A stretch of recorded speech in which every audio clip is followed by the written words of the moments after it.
몽둥이가 등을 후려쳤습니다. 서구는 신음을 삼키며 몸을 웅크렸죠. 피가 입술을 타고 흘러내렸습니다. 한양 남대문 저작거리, 한낮의 뜨거운 햇살 아래였습니다. 포도청 나졸의 몽둥이가 다시 허공을 갈랐죠. 서군의 옆구리를 강타했습니다. 이 더러운 놈! 감히 양반 앞에서 손을 내밀어? 나졸이 소리쳤습니다.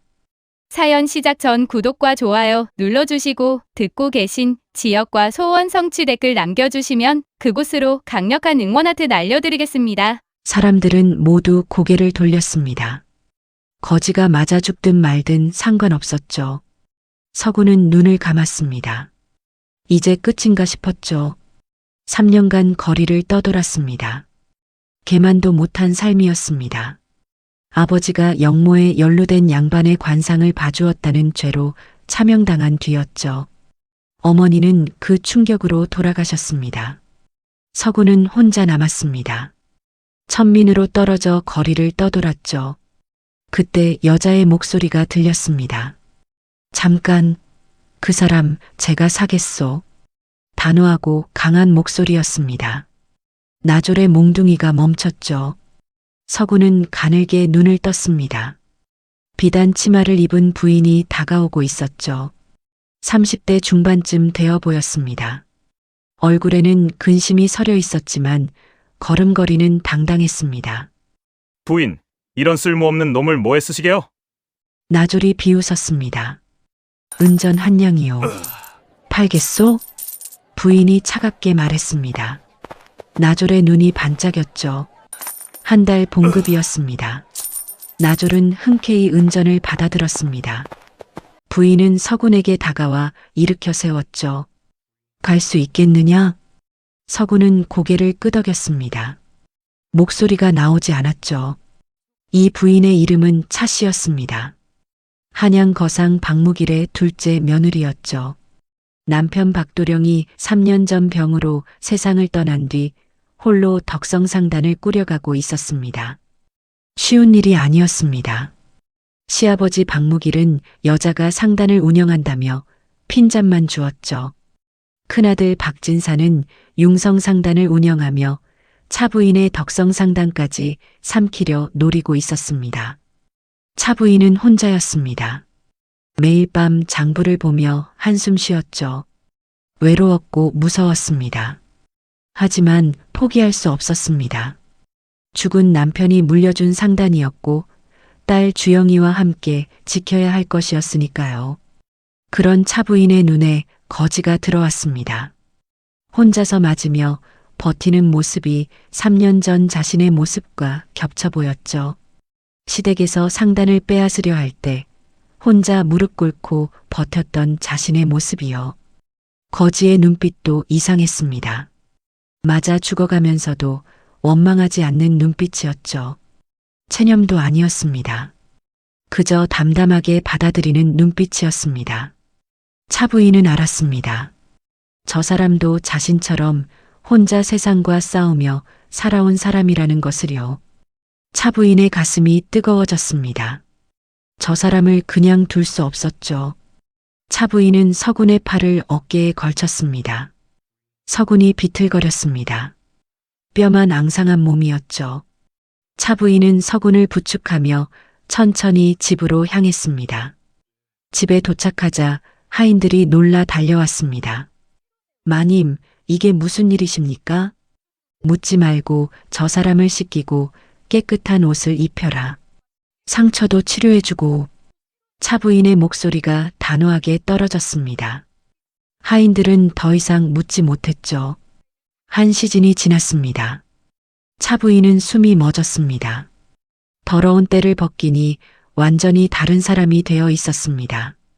20살쯤 되어 보이는 단정한 얼굴이었죠. 눈빛은 맑았고 코는 오뚝했습니다. 인매는 단정했고 이마는 넓었습니다. 거지였다는 게 믿기지 않았습니다. 차부인은 가슴이 두근거렸습니다. 이상한 예감이 들었죠. 이 사람이 자신의 운명을, 덕성상단의 운명을 바꿀 것 같았습니다. 이름이 무엇이냐? 사내는 무릎을 꿇고 깊이 절했습니다. 천민 서군이라 하옵니다. 마님의 은혜, 이 목숨 다하는 날까지 잊지 않겠습니다. 목소리가 떨렸습니다. 고개를 들어 차부인을 바라봤죠. 눈에는 눈물이 가득했습니다. 3년간 거리를 떠돌며 아무도 자신을 사람으로 보지 않았는데 이 부인이 자신을 살려주었습니다. 서군의 목소리가 끊어졌습니다. 일어나거라. 어찌 거리에서 매를 맞고 있었느냐? 차부인이 물었습니다. 서군은 눈물을 닦으며 천천히 말했죠. 소인의 아버지는 관상을 보는 일을 했습니다. 한양에서 소문난 관상쟁이셨죠. 하지만 5년 전 한 양반의 관상을 받으렸는데 그분이 역모를 꾸미다 잡혔습니다. 아버지는 역적의 관상을 봐주었다는 죄로 차명을 당하셨고 어머니는 그 충격으로 돌아가셨습니다. 서군의 목소리가 떨렸습니다. 주먹을 꽉 쥐었죠. 집안 재산은 모두 몰수되었고 서군은 천민으로 떨어졌습니다. 3년간 거리를 떠돌았죠. 차부인의 눈시울이 붉어졌습니다. 자신도 외로웠지만 저 사람은 더 외로웠겠구나 싶었죠. 그럼 너도 관상을 볼 줄 아느냐? 아버지께 배웠습니다. 하지만 이 재주가 무슨 소용이겠습니까? 이 재주 때문에 집안이 망했는데요. 서군이 쓸쓸하게 웃었습니다. 차부인은 서군의 얼굴을 자세히 살폈습니다. 눈빛이 맑았습니다. 거짓을 말하는 사람의 눈이 아니었죠. 글은 아느냐? 어릴 적 서당에 다녔습니다. 사서삼경은 읽을 줄 압니다. 차부인은 마음속으로 결심했습니다. 이 사람을 도와야겠다고요. 자신처럼 혼자 싸우는 사람을 그냥 둘 수 없었습니다. 좋다. 오늘부터 너는 내 딸의 몸종으로 일하거라. 딸이 상행을 돕고 있으니 내가 거들어라. 서군은 다시 깊이 절했습니다. 이마가 바닥에 닿았죠. 마님, 은혜를 어찌 갚아야 할지 모르겠습니다. 차부인은 서군을 일으켜 세웠습니다. 은혜고 뭐고 없다. 내 몫을 다하면 그만이다. 그날 밤 서군은 하인들이 쓰는 방에 누워 눈을 감았습니다. 3년 만에 처음으로 따뜻한 방에서 잠을 잤죠. 눈물이 흘러내렸습니다.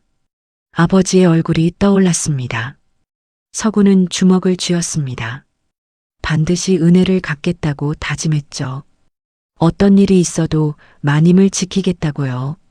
창밖에 달이 떠 있었습니다. 차가운 달빛이 서군의 얼굴을 비쳤습니다. 그 얼굴에는 결연한 의지가 서려 있었죠.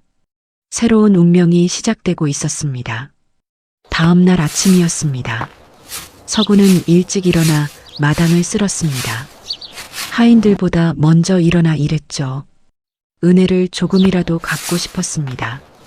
해가 중천에 떠올랐을 때 차부인이 서군을 불렀습니다. 안채로 향하는 서군의 가슴이 두근거렸습니다. 어떤 분일까 궁금했죠. 방문이 열렸습니다. 19살쯤 되어 보이는 아씨가 장부를 펼쳐놓고 정리하고 있었습니다. 한복을 단정하게 차려입고 있었죠. 얼굴은 아름다웠지만 표정은 차가웠습니다. 눈빛에는 날카로움이 서려 있었죠. 주영아, 오늘부터 너를 도울 서군이다. 그를 안다고 하니 장부 정리를 시켜보거라. 차부인이 말했습니다. 주영은 서군을 위아래로 살폈습니다. 의심스러운 눈빛이었죠.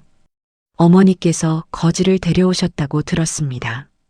얼굴을 보니 그럴듯하긴 하지만 일을 제대로 할 수 있을지 모르겠습니다. 주영이 차갑게 말했습니다. 서군은 조심스럽게 다가가 절했죠. 아씨, 오늘부터 아씨를 모시게 된 서군이라 하옵니다. 부족하지만 최선을 다하겠습니다. 그를 안다고 하였는데 장부를 정리할 줄 아느냐? 배워보겠습니다. 주영은 장부 한 권을 서군에게 건넸습니다. 이 장부를 정리해보거라. 점심때까지 끝내야 한다. 못하면 내보낼 것이다. 주영의 목소리가 단호했습니다.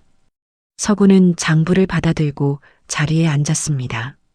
주영의 차가운 태도가 가슴을 찔렀지만 참았습니다. 당연했죠. 자신은 천민이었고 주영은 양반집 아씨였으니까요. 서구는 장부를 펼쳤습니다. 거래 내역이 빼곡히 적혀 있었죠. 아버지가 살아계실 때 상인들의 장부를 본 적이 있었습니다. 그때의 기억을 떠올리며 숫자를 정리했죠. 시간이 흘렀습니다. 주영은 서군을 곁눈질로 훔쳐봤습니다. 서군은 집중해서 장부를 정리하고 있었죠. 눈빛이 진지했습니다. 점심때가 되었습니다. 서군은 장부를 덮고 주영에게 바쳤습니다. 아씨, 정리가 끝났습니다. 주영은 장부를 받아들고 펼쳐보았습니다. 눈이 커졌죠. 깔끔하게 정리되어 있었습니다. 틀린 곳도 없었고 계산도 정확했습니다. 주영은 놀랐지만 표정을 감췄습니다. 빠르구나. 하지만 이것만으로는 부족하다. 앞으로 더 열심히 해야 할 것이다. 더 열심히 하겠습니다. 서군이 고개를 숙였습니다. 주영은 서군을 다시 보았습니다. 보통 사람이 아니었죠. 글씨체도 좋았고 계산도 정확했습니다. 하지만 인정하고 싶지 않았습니다. 거지 출신이 자신보다 나을 리 없다고 생각했으니까요. 며칠이 지났습니다. 서구는 주영을 도와 일했습니다. 장부를 정리하고 거래처를 방문했죠. 빠르게 일을 익혔습니다. 하지만 주영의 태도는 여전히 차가웠습니다. 서군에게 말을 붙일 때도 최소한으로만 했죠. 서군은 가슴이 아팠지만 참았습니다. 어느 날 오후였습니다. 주영이 서군을 불렀습니다. 서군아, 내가 관상을 공부했다던데 내 관상을 한번 봐줄 수 있겠느냐? 서군은 당황했습니다. 갑작스러운 부탁이었죠. 문득 15세 때가 떠올랐습니다. 아버지와 함께 관상을 공부하던 날이었습니다. 아버지가 자신의 어깨를 두드리며 말했죠. 너는 관상에 천재성이 있구나. 내 눈은 사람의 운명을 꿰뚫는다고요. 그때의 따뜻한 목소리가 아직도 귓가에 맴돌았습니다. 하지만 그 재주 때문에 아버지는 죽었죠. 감히 아씨의 관상을. 괜찮다. 호기심이 생겼다. 말해보거라. 서구는 어쩔 수 없이 입을 열었습니다. 직업을 유지해야 했으니까요. 제복과 인복을 타고나셨습니다. 이마가 넓고 밝습니다. 어릴 때부터 총명하셨을 것이옵니다. 한번 본 것은 모두 기억하시는 상입니다. 눈썹이 가지런하고 눈빛이 맑습니다. 만약 남자로 태어나 학문을 하셨다면 장원급제감이옵니다. 상업을 하신다면 크게 성공하실 상이죠. 서군이 조심스럽게 말했습니다. 주영은 표정 없이 듣고 있었습니다. 또한 외모도 뛰어나시니 혼처가 끊이지 않으실 것입니다. 귀한 집안으로 시집가실 상이옵니다. 순간 주영의 얼굴이 차갑게 굳었습니다. 눈빛이 싸늘해졌죠. 그것이 관상이냐? 나의 신분을 알고 겉모습만 봐도 누구나 할 수 있는 말 아니냐? 거상의 딸이니 제복이 있고 얼굴이 이러니 혼처가 많다? 그런 뻔한 말을 관상이라고 하느냐? 실망이구나. 주영의 목소리가 낮고 날카로웠습니다. 서구는 가슴이 철렁했습니다. 주영의 차가운 눈빛이 꽂혔죠. 하지만 동시에 울컥하는 마음이 치밀었습니다. 자신의 재주를 의심받았죠. 아버지께 배운 재주를요. 서구는 이를 악물었습니다. 주먹을 꽉 쥐었죠. 그럼 안 좋은 것도 말씀드려도 되겠습니까? 서군의 목소리가 떨렸습니다. 주영은 비웃었습니다. 팔짱을 끼고 서군을 내려다봤죠. 해보거라. 얼마나 신통한지 보자. 서군은 심호흡을 했습니다. 주영의 얼굴을 다시 자세히 살폈습니다. 광대뼈의 높이, 인매의 각도, 눈빛의 온도까지 세심하게 봤죠. 천성이 차가우십니다. 광대뼈가 약간 높고 인매가 단호합니다. 주변 사람을 능력과 신분으로 나누시는 상이옵니다. 능력과 신분이 낮은 이는 쉽게 무시하실 것이옵니다. 서군이 조심스럽게 말했습니다. 주영의 얼굴이 붉어졌습니다. 화가 났죠. 더하거라. 끝까지 말해보거라. 주영이 소리쳤습니다. 서군은 떨리는 목소리로 말했습니다. 이마의 일각이 부실하십니다. 부친과의 인연을 보는 자리옵니다. 부친과의 인연이 길지 않으실 것입니다. 부친이 돌아가신 건 모두 아는 일이다. 그것도 관상이냐? 누구나 아는 것을 관상이라고 하는구나. 주영이 코웃음을 쳤습니다. 서구는 고개를 들었습니다. 주영의 눈을 똑바로 바라봤죠. 또한 눈썹의 높낮이를 보니 형제가 없거나 어린 나이에 이별하셨을 상입니다. 아마도 남동생이 있었으나 어릴 때 돌아가셨을 것입니다. 순간 주영의 얼굴이 하얗게 질렸습니다. 입술이 파르르 떨렸죠. 눈이 커졌습니다. 숨이 막혔습니다. 5살 때 죽은 남동생이 있었습니다. 귀여운 동생이었죠. 천연두에 걸려 사흘 만에 세상을 떠났습니다. 어머니 차부인은 그 슬픔을 견디지 못해 석 달을 앓았습니다. 밥도 먹지 않고 물만 마셨죠. 죽을 것 같았습니다. 그래서 집안 사람들은 모두 입을 다물었습니다. 그 이야기를 절대 꺼내지 않았죠. 주영도 어머니 앞에서는 동생 이야기를 하지 않았습니다. 하지만 서군이 알았습니다. 눈썹만 보고 알아냈죠. 남동생이 있었다는 것을, 그 동생이 어릴 때 죽었다는 것을요. 어떻게, 내가 어찌 그것을. 주영의 목소리가 떨렸습니다. 다리에 힘이 풀려 주저앉을 것 같았죠. 한참 동안 말을 잇지 못했습니다. 그저 서군을 바라만 봤습니다. 정말 귀신 같구나. 어떻게 그것을 알았느냐? 서군은 고개를 숙였습니다. 말을 잘못했다는 생각이 들었죠. 죄송합니다, 아씨. 함부로 말씀드렸습니다. 아픈 기억을 건드렸습니다. 주영은 한참 동안 말이 없었습니다. 숨을 고르며 서군을 바라봤습니다. 눈빛이 변했죠. 차가움이 사라지고 놀라움이 남았습니다. 아니다. 내 재주가 진짜구나. 내가 의심한 것을 용서해다오. 앞으로 잘 부탁한다. 서구나. 주영의 목소리가 부드러워졌습니다. 처음 보는 따뜻한 미소였습니다. 서구는 가슴이 두근거렸습니다. 주영의 미소가 너무 아름다웠으니까요. 그날 이후 주영은 서군을 다르게 대했습니다. 신뢰가 생겼죠. 말을 붙일 때도 부드러웠습니다. 하지만 서군은 조심했습니다. 주영은 양반집 아씨였고 자신은 천민이었으니까요. 함부로 마음을 품어서는 안 됐습니다. 그런데 이상했습니다. 주영과 함께 있으면 가슴이 뛰었습니다. 주영의 목소리를 들으면 기분이 좋아졌죠. 주영도 마찬가지였습니다. 서군과 함께 일하면서 서군의 진심을 느꼈습니다. 서군은 거짓이 없었습니다. 일도 성실했고 말도 진실했죠. 석 달이 흘렀습니다. 서군은 덕성상단의 일을 빠르게 익혔죠. 장부 정리는 물론이고 거래처 관리까지 맡았습니다. 주영은 서군을 믿었습니다. 중요한 일도 맡겼죠. 하지만 차부인은 근심에 쌓여 있었습니다. 밤마다 잠을 설쳤죠. 상단의 물품이 자꾸 사라지고 있었습니다. 처음에는 작은 양이었습니다.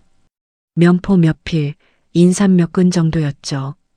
차부인은 하인들의 실수련이 했습니다. 하지만 점점 양이 늘어났습니다. 한 달에 은전 10냥어치가 사라졌습니다. 다음 달에는 20냥어치가 사라졌죠. 그 다음 달에는 30냥어치가 사라졌습니다. 차부인은 참을 수 없었습니다. 이대로 가다가는 상단이 망할 것 같았죠. 밤마다 장부를 뒤졌습니다. 촛불을 켜고 숫자를 하나하나 확인했습니다. 하지만 이상한 점을 찾을 수 없었죠. 장부는 깔끔했습니다. 틀린 곳이 없었습니다. 차 부인은 한숨을 쉬었습니다. 가슴이 답답했죠. 누군가 고의로 물건을 빼돌리고 있다는 생각이 들었습니다. 차 부인은 총관을 의심하기 시작했습니다. 총관은 남편 박도령 때부터 덕성상단을 관리하던 사람이었습니다. 충성스럽다고 믿었죠. 하지만 요즘 총관의 행동이 수상했습니다. 밤늦게 외출하는 일이 잦았고 창고에 혼자 들어가는 것도 여러 번 목격했습니다. 차 부인과 눈이 마주치면 황급히 고개를 돌렸죠. 밤이었습니다. 촛불만이 방을 밝히고 있었습니다. 차 부인은 주영을 불렀습니다. 주영아, 물건이 계속 사라지고 있다. 한 달에 은전 30양어치씩이나 없어진다. 예, 어머니. 저도 알고 있습니다. 주영도 알고 있었습니다. 어머니가 밤마다 장부를 보며 한숨 쉬는 것을요. 장부를 아무리 살펴봐도 답이 없구나. 누군가 고의로 빼돌리는 것 같은데 총관을 의심하고 있다. 차 부인이 목소리를 낮췄습니다. 주변을 살피며 조심스럽게 말했죠. 주영도 같은 생각이었습니다. 하지만 어머니, 증거가 없어서 함부로 손댈 수가 없지 않습니까? 그래서 답답하다. 증거 없이는 아무것도 할 수 없구나. 주영은 잠시 생각하다가 입을 열었습니다. 어머니, 서군에게 부탁해보면 어떨까요? 서군이 관상을 볼 줄 압니다. 차 부인의 눈이 빛났습니다. 좋은 생각이었죠. 그래, 서군을 불러라. 주영은 서군을 불렀습니다. 서군이 방에 들어와 무릎 꿇고 절했습니다. 차 부인이 상황을 설명했습니다. 서군은 고개를 끄덕이며 들었죠. 서군아, 총관을 며칠간 관찰해 주겠느냐? 관상도 자세히 보고. 알겠습니다, 마님. 총관을 살펴보겠습니다. 서군은 며칠간 총관을 관찰했습니다. 아침부터 밤까지 눈여겨봤죠. 총관의 행동은 분명 이상했습니다. 창고에 자주 들어갔다 나왔습니다. 무언가를 숨기는 듯 했죠. 보따리를 들고 나오는 것도 봤습니다. 밤이 되면 외출했습니다. 몰래 뒷문으로 나갔죠. 서구는 조심스럽게 뒤를 밟았습니다. 총관은 기방으로 갔습니다. 명월루라는 곳이었죠. 서구는 총관의 관상도 자세히 봤습니다. 낮에도 밤에도 총관의 얼굴을 유심히 살폈습니다. 사흘 후 서구는 차부인과 주영 앞에 무릎 꿇었습니다. 촛불이 서군의 얼굴을 비쳤습니다. 마님, 아씨. 총관의 관상을 보았습니다. 어떠하더냐? 차부인이 몸을 앞으로 기울였습니다. 입술이 얇고 붉은 기운이 돕니다. 입꼬리가 아래로 처져 있고요. 이는 여색을 밝히는 상이옵니다. 이마가 평평하고 광대뼈가 튀어나왔습니다. 인당에 검은 기운이 감돕니다. 이는 재물을 모으지 못하고 탕진하는 상입니다. 돈이 생기면 바로 써버리는 사람이죠. 주영이 물었습니다. 그럼 총관이 재물을 빼돌리고 있다는 말입니까? 정직하게 살기 어려운 상입니다. 여색을 밝히고 재물을 탕진하는 상이니 돈이 필요할 것입니다. 상단의 물건을 빼돌려 돈을 마련하고 있을 가능성이 큽니다. 차부인의 눈빛이 날카로워졌습니다. 주먹을 꽉 쥐었죠. 어디에 돈을 쓰고 있는지 알아낼 방법이 있겠느냐? 총관이 밤마다 외출합니다. 명월루라는 기방으로 갑니다. 그곳을 조사해 보시는 것이 좋겠습니다. 차부인은 즉시 믿을 만한 하인을 불렀습니다. 총관을 미행하거라. 어디로 가는지, 누구를 만나는지, 무엇을 하는지 낱낱이 보고하라. 명심하겠습니다, 마님.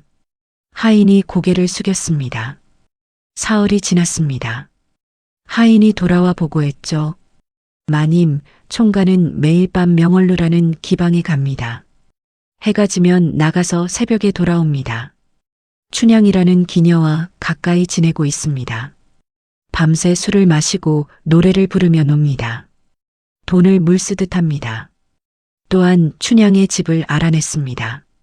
북촌에 있는 작은 집입니다. 차부인의 얼굴이 굳었습니다. 내일 새벽 그 집을 급습하겠다. 다음 날 새벽이었습니다. 하늘이 희끗희끗 밝아올 무렵이었죠. 차부인은 장정 5명을 데리고 춘향의 집으로 향했습니다. 주영과 서군도 함께였죠. 북촌의 작은 집 앞에 도착했습니다. 차부인은 문을 두드렸습니다. 잠시 후 춘향이 나왔습니다. 잠옷 차림이었죠. 덕성상단의 차시다. 문을 열어라. 차부인의 목소리가 차갑게 떨어졌습니다. 춘향의 얼굴이 하얗게 질렸습니다. 손이 떨렸죠. 하지만 문을 열지 않았습니다. 문을 열지 않으면 부수겠다. 지금 당장 열어라. 춘향은 어쩔 수 없이 문을 열었습니다. 차부인 일행이 집 안으로 들어갔습니다. 방을 뒤지기 시작했죠. 마님, 여기 있습니다. 한 장정이 소리쳤습니다. 방 안쪽 장롱을 열었죠. 놀랍게도 그 안에 물건들이 가득 쌓여 있었습니다. 덕성상단의 면포였습니다. 상단 도장이 찍혀 있었죠. 인삼도 있었습니다. 역시 상단 것이었습니다. 은전도 수백 냥이 보따리에 담겨 있었습니다. 차부인은 온몸이 떨렸습니다. 화가 치밀어 올랐죠. 하지만 참았습니다. 냉정해야 했으니까요. 이것들은 모두 우리 상단 물건이다. 어디서 났느냐? 사실대로 말해라. 차부인이 춘향을 노려봤습니다. 춘향은 떨면서 바닥에 무릎 꿇었습니다. 울음이 터져 나왔죠. 총간 어른께서 주셨습니다. 소녀는 받기만 했습니다. 반년쯤 되었습니다. 조금씩 가져다 주셨습니다. 나중에 함께 다른 곳으로 떠나자고 하셨습니다. 차부인은 이를 악물었습니다. 반년이나 되었다니요. 이 물건들을 모두 거둬라. 은전도 빠짐없이 가져가라. 예, 마님. 장정들이 물건을 옮기기 시작했습니다. 내가 모르고 받았든 알고 받았든 상관없다. 다만 총관을 다시는 만나지 마라. 만나면 너도 무사하지 못할 것이다. 차부인이 차갑게 말했습니다. 차부인 일행은 물건을 모두 챙겨 집으로 돌아왔습니다. 해가 떠올랐습니다.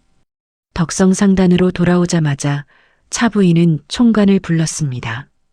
총관, 이리 오너라. 총관이 다가왔습니다. 표정이 편안했죠. 아직 모르는 것 같았습니다. 마님, 부르셨습니까? 명월루의 춘향을 아느냐? 순간 총관의 얼굴이 하얗게 질렸습니다. 식은 땀이 이마를 타고 흘러내렸죠. 입술이 파르르 떨렸습니다.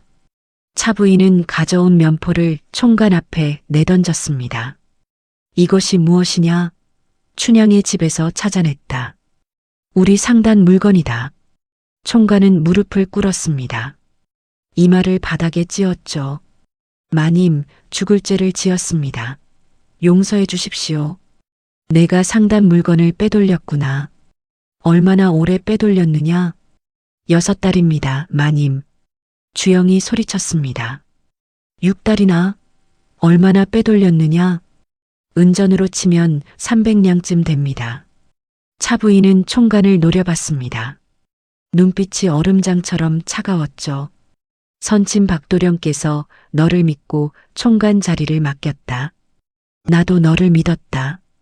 그런데 이렇게 배신하다니. 차부인은 총관의 뺨을 후려쳤습니다. 짝소리가 크게 울렸죠. 너는 오늘부터 총관 자리에서 물러난다. 차부인은 즉시 관아에 고발장을 썼습니다. 총관을 횡령죄로 고발한 것이었죠. 총관은 관아에서 곤장 20대와 유배형을 받았습니다. 그날 저녁 차부인은 서군을 불렀습니다. 서군아, 내 덕분에 상단을 지켰구나. 마님의 은혜를 조금이나마 갚았을 뿐입니다. 차부인은 서군의 손을 잡았습니다. 이제부터 너를 덕성상단의 부총관으로 삼겠다. 마님, 소인은 천민입니다. 상관없다. 능력이 있으면 되는 것이다. 서구는 눈물을 흘렸습니다. 가슴이 뜨거워졌죠. 주영도 서군을 바라봤습니다. 고마운 마음과 함께 가슴이 두근거렸습니다. 서군이 부총관이 된 지 석 달이 지났습니다. 서군은 관상을 이용해 거래처를 골랐습니다. 믿을 만한 상인을 가려냈죠. 어느 날 개성에서 온 인삼상인이 찾아왔습니다. 이름은 김진사였죠. 나이는 40쯤 되어 보였습니다. 덕성상단에서 인삼 거래를 하고 싶다고 들었습니다. 차부인이 대답했습니다. 그렇소. 좋은 인삼이 있다면 거래하고 싶소. 김진사는 보따리에서 인삼 몇 뿌리를 꺼냈습니다. 차부인이 살펴봤죠. 뿌리가 굵고 향이 진했습니다. 품질이 괜찮은 것 같소? 하지만 서구는 김진사의 관상을 보고 있었습니다. 눈빛이 맑았죠. 코가 우뚝하고 턱이 단정했습니다. 이마에 복덕이 서려 있었고 인매가 정직했습니다. 서구는 주영에게 작은 목소리로 말했습니다. 아씨, 저 상인은 믿을 만합니다. 관상이 정직하고 성실합니다. 주영은 고개를 끄덕였습니다. 어머니, 저 상인과 거래하는 것이 좋겠습니다. 차부인도 동의했습니다. 좋소, 김진사. 우리 상단과 거래합시다. 감사합니다. 김진사가 기뻐했습니다. 그날부터 덕성상단은 김진사에게서 인삼을 받았습니다. 인삼의 품질이 정말 훌륭했습니다. 가격도 합리적이었죠. 거래는 순조로웠습니다. 한 달 만에 큰 이익을 냈습니다. 은전 100냥을 벌었죠.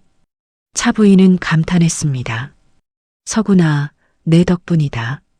어떻게 저렇게 좋은 상인을 알아볼 수 있었느냐? 관상을 보았을 뿐입니다, 마님. 주영도 서군을 바라봤습니다. 고마움과 존경이 섞인 눈빛이었죠. 아니, 그 이상의 감정이 있었습니다. 주영은 그것을 애써 무시했습니다.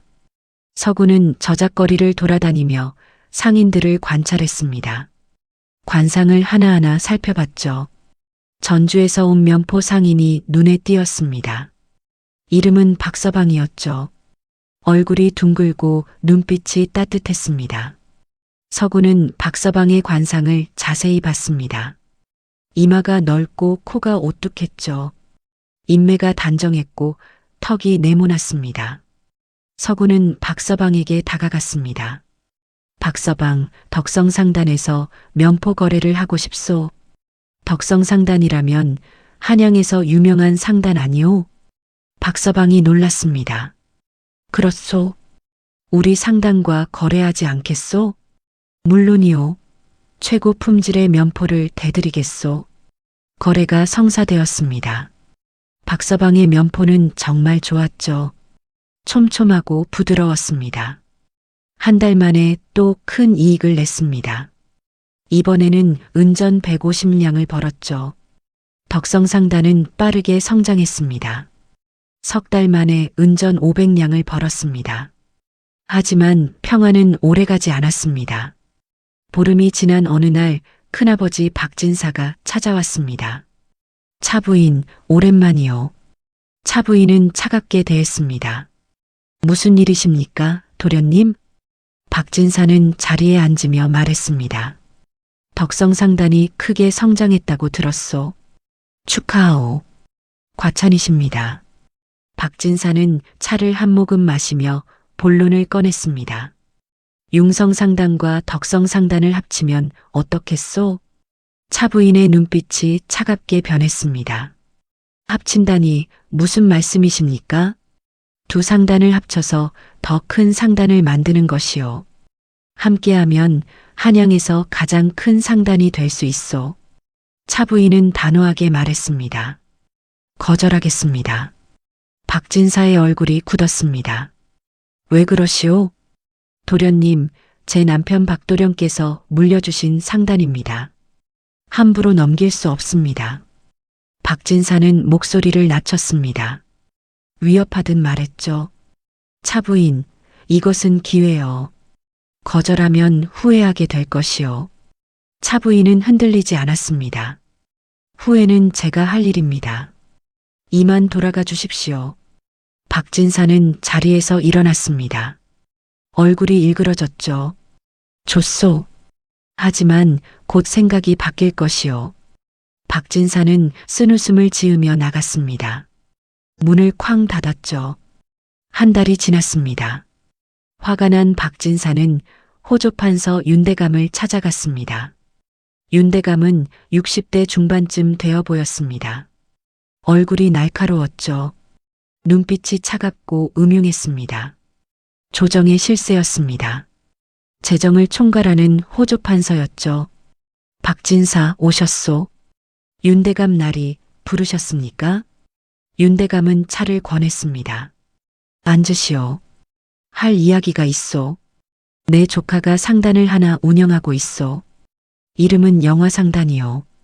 그런데 요즘 한양의 상단들이 크게 성장하고 있다고 들었소. 특히 덕성상단이 그렇다던데. 박진사는 얼굴이 굳었습니다. 그렇습니다. 윤대감은 차갑게 웃었습니다. 박진사, 당신의 융성상단과 덕성상단을 합쳐서 내 조카의 영화상단과 합병하면 어떻겠소? 한양에서 가장 큰 상단을 만드는 것이요. 내가 뒤에서 밀어주면 조정의 물품까지 독점할 수 있소. 윤대감의 눈빛이 빛났습니다. 박진사는 고민에 빠졌습니다. 윤대감의 제안은 달콤했죠. 하지만 동시에 위험했습니다. 생각해 보겠습니다. 좋소. 하지만 오래 기다리지는 않을 것이요. 그로부터 일주일 후였습니다. 호주에서 관리가 덕성상단을 찾아왔습니다. 덕성상단의 차씨가 누구냐? 차부인이 나왔습니다. 접니다. 호주의 명으로 장부를 조사하러 왔다. 차부인은 당황했습니다. 장부 조사요? 무슨 문제라도 있습니까? 세금을 제대로 내고 있는지 확인해야 한다. 장부를 모두 내놓아라. 차부인은 어쩔 수 없이 장부를 내주었습니다. 관리는 장부를 꼼꼼히 살폈습니다. 한참을 보더니 고개를 저었죠. 이상한 점이 많다. 세금을 더 내야겠다. 증빙은 다 있습니다. 차부인이 항변했습니다. 시끄럽다. 호조의 명령이다. 은전 200냥을 추가로 내라. 일주일 안에 내지 않으면 상단을 폐쇄하겠다. 관리는 그렇게 말하고 떠났습니다. 차부인은 주저앉았습니다. 주영이 달려왔죠. 어머니, 괜찮으세요? 주영아, 이게 무슨 일이냐? 은전 200냥을 어디서 구한단 말이냐? 서군도 걱정스러운 표정으로 다가왔습니다. 마님, 이것은 윤대감의 짓입니다. 호조판서 윤대감이 압력을 넣고 있는 것입니다. 윤대감? 예. 박진사와 짜고 치는 것입니다. 차부인은 이를 악물었습니다. 은전 200냥은 있다. 하지만 내주면 상단 운영이 어려워진다. 서구는 생각에 잠겼습니다. 윤대감, 호조판서라는 말을 듣자 갑자기 떠오르는 것이 있었습니다. 5년 전 아버지를 죽게 한 사건이었죠. 아버지는 한 양반의 관상을 봐주었습니다. 그 양반이 역모를 꾸미다 잡혔고 아버지는 연루되어 차명당했죠. 그때 아버지를 고발한 사람이 호조의 관리였습니다. 서구는 기억을 더듬었습니다. 혹시 윤대감이 배우였을까요? 마님, 제가 윤대감을 조사해 보겠습니다. 윤대감을? 위험하지 않겠느냐? 괜찮습니다. 조심하겠습니다. 서구는 밤마다 윤대감의 저택 주변을 돌았습니다. 행동을 관찰했죠. 며칠이 지났습니다. 어느 날 밤 서구는 윤대감의 서재 창문 밖에 숨어 있었습니다. 윤대감이 누군가와 대화하고 있었죠. 대감날이 차부인이 아직 돈을 내지 않았습니다. 그래, 더 압박을 넣어라. 상단 문을 닫겠다고 협박하라. 서구는 숨을 죽였습니다. 윤대감이 계속 말했습니다. 덕성상단을 무너뜨려야 한다. 내 조카의 영화상단이 한양을 장악해야 하니까. 서구는 더 듣기 위해 귀를 기울였습니다. 그때였습니다. 윤대감의 서재에 걸린 액자가 눈에 들어왔죠. 거기에는 인장이 찍혀 있었습니다. 서구는 몸이 얼어붙었습니다. 그 인장을 알고 있었죠. 5년 전 아버지를 차명시킨 문서에 찍혀 있던 바로 그 인장이었습니다. 서구는 온몸이 떨렸습니다. 분노가 치밀어 올랐죠. 윤대감이 아버지를 죽인 자였습니다. 서구는 이를 악물었습니다. 당장 뛰어들어가 윤대감의 목을 조르고 싶었죠. 하지만 참았습니다. 지금은 때가 아니었습니다. 증거를 찾아야 했습니다. 서구는 더욱 집중해서 윤대감을 관찰했습니다. 며칠 후 서구는 결정적인 장면을 목격했습니다. 윤대감이 한 상인에게서 뇌물을 받고 있었죠. 윤대감이 장부를 조작하는 것도 목격했습니다. 조정에 올릴 세금을 빼돌리는 것도 봤습니다. 한 달이 지났습니다. 서구는 충분한 증거를 모았습니다.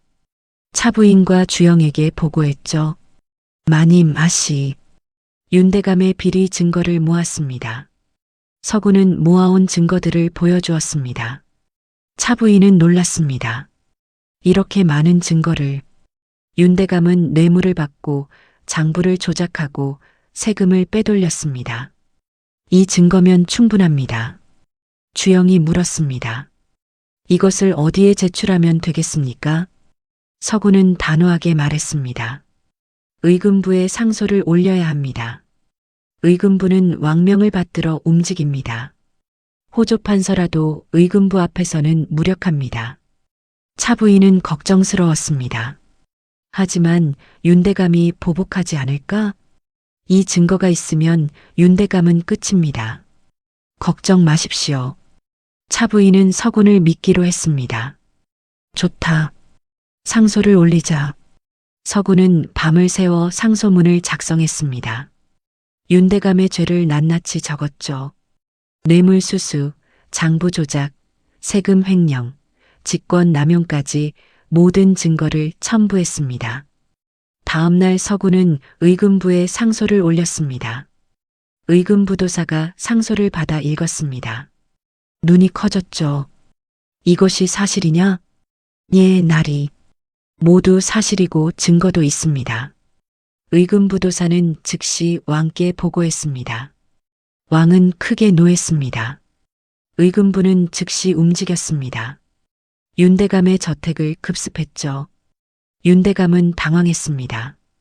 윤대감, 뇌물수수와 장부 조작 혐의로 체포한다. 윤대감은 끌려갔습니다. 조사가 시작되었습니다. 윤대감의 집에서 뇌물로 받은 은전이 쏟아져 나왔죠. 장부도 발견되었습니다. 모든 것이 서군이 제출한 증거와 일치했습니다. 왕은 진노했습니다. 윤대감은 국문을 받았습니다. 고문을 당했죠.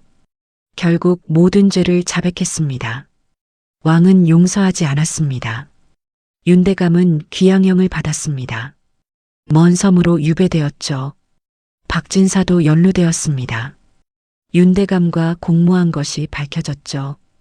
박진사는 곤장을 맞았습니다. 융성상단도 압력을 받았죠. 박진사는 겨우 목숨만 건졌습니다. 하지만 세력은 크게 약해졌죠. 덕성상단의 위기가 완전히 사라졌습니다. 차부인은 기뻤습니다. 서구나, 내 덕분에 우리가 살았구나. 서구는 고개를 숙였습니다. 마님을 지키는 것이 소인의 도리입니다. 주영도 서군을 바라봤습니다. 감사와 존경이 담긴 눈빛이었죠. 아니, 그 이상이었습니다. 그날 밤 서군은 혼자 방에 앉아 있었습니다. 아버지의 얼굴이 떠올랐습니다. 아버지, 소인이 원수를 갚았습니다. 윤대감이 귀양을 갔습니다. 이제 편히 쉬소서. 눈물이 흘러내렸습니다. 복수는 끝났습니다. 하지만 새로운 시작이었죠. 윤대감이 유배를 간 지 석 달이 지났습니다. 덕성상단은 더욱 성장했습니다. 서구는 명나라 상인과 거래를 시작했습니다. 비단과 도자기를 들여왔죠. 큰 이익을 냈습니다. 1년이 지났습니다. 덕성상단은 조선에서 가장 큰 상단이 되었습니다. 은전으로 수만 양을 벌었죠. 차부인은 기뻤습니다. 서구나, 정말 대단하구나. 마님과 아씨께서 믿어주신 덕분입니다. 차부인이 두 사람을 불렀습니다. 서구나, 주영아. 너희 둘의 마음을 내가 모를 줄 아느냐? 주영의 얼굴이 붉어졌습니다. 서군도 당황했죠. 어머니, 주영아, 너는 서군을 어떻게 생각하느냐? 주영은 한참을 망설이다가 입을 열었습니다. 저는 서군을 사랑합니다, 어머니. 서군은 가슴이 두근거렸습니다. 주영도 자신을 사랑한다니요. 서군, 너는 어떠하냐? 소인은 천민입니다. 감히 아씨를. 신분 따위는 중요치 않다. 내 마음을 말해보거라. 서군은 눈물을 흘렸습니다. 소인도 아씨를 사랑하옵니다. 처음 만난 그날부터 사랑했습니다. 차부인은 미소 지었습니다. 좋다. 혼인을 올려라. 함께 덕성상단을 이끌어 가거라. 주영은 기뻐서 어머니를 껴안았습니다. 어머니, 감사합니다. 1년 후 서군과 주영은 혼인했습니다. 조촐하지만 따뜻한 혼례였습니다. 덕성상단은 조선 최고의 상단으로 우뚝 섰죠. 혼인 후 1년이 지났습니다. 서군과 주영은 함께 상단을 운영했습니다. 개성, 전주, 부산, 평양의 지점을 만들었죠. 조선 전역을 장악했습니다. 어느 날 서군은 아버지의 무덤을 찾았습니다. 주영도 함께였죠. 아버지, 소인이 원수를 갚았습니다. 그리고 큰 상단을 만들었습니다. 이제 편히 쉬소서. 주영이 서군의 손을 잡았습니다. 당신, 이제 우리가 함께 더 큰 상단을 만들어 가요. 서군은 고개를 끄덕였습니다. 차부인도 기뻤습니다. 죽은 남편 박도령께 감사했죠. 좋은 사람들을 보내주셔서요. 덕성상단은 계속 성장했습니다. 조선뿐 아니라 명나라, 외국과도 거래했습니다. 거대한 상단이 되었죠. 서군과 주영 사이에 아들이 태어났습니다. 차부인은 손자를 안으며 웃었습니다. 도령님, 보고 계시죠? 우리 상단이 이렇게 컸습니다. 서군은 마당에 서서 하늘을 올려다봤습니다. 3년 전 거리에서 맞아 죽을 뻔했던 거지가 이제 조선 최고의 거상이 되었습니다. 마님, 은혜를 평생 잊지 않겠습니다. 주영이 다가와 서군을 껴안았습니다. 당신, 우리 함께 행복하게 살아요. 서군은 주영을 안았습니다. 가슴이 따뜻했죠. 한 양의 상거지가 거상이 되었습니다. 아기는 벌을 받았고 선한 이는 복을 받았죠. 하늘은 보고 계셨습니다. 차부인은 마루에 앉아 서군과 주영을 바라봤습니다. 미소가 번졌죠. 외로웠던 지난 날들이 떠올랐습니다. 하지만 이제는 행복했습니다. 서군은 매일 아침 아버지의 영정에 절했습니다. 주영도 함께 절했죠. 아들도 자라서 절을 배웠습니다. 덕성상단은 3대째 이어갔습니다. 서군의 아들이 또 그 아들이 상단을 이끌었죠. 모두 정직하고 성실하게 장사했습니다. 서군이 가르친 대로요. 세월이 흘렀습니다. 서군은 60이 넘었습니다. 주영도 늙었죠. 하지만 둘은 여전히 사랑했습니다. 어느 봄날이었습니다. 서군과 주영은 마당에 앉아 꽃을 바라봤습니다. 당신 행복하죠? 주영이 물었습니다. 예, 아씨. 아니, 주영. 평생 행복했소? 둘은 손을 잡고 웃었습니다. 마당에는 꽃이 만발했고 손자들이 뛰어놀고 있었습니다. 한양에서 시작된 운명이 이렇게 아름다운 결말을 맺었습니다. 하늘은 정말 보고 계셨습니다.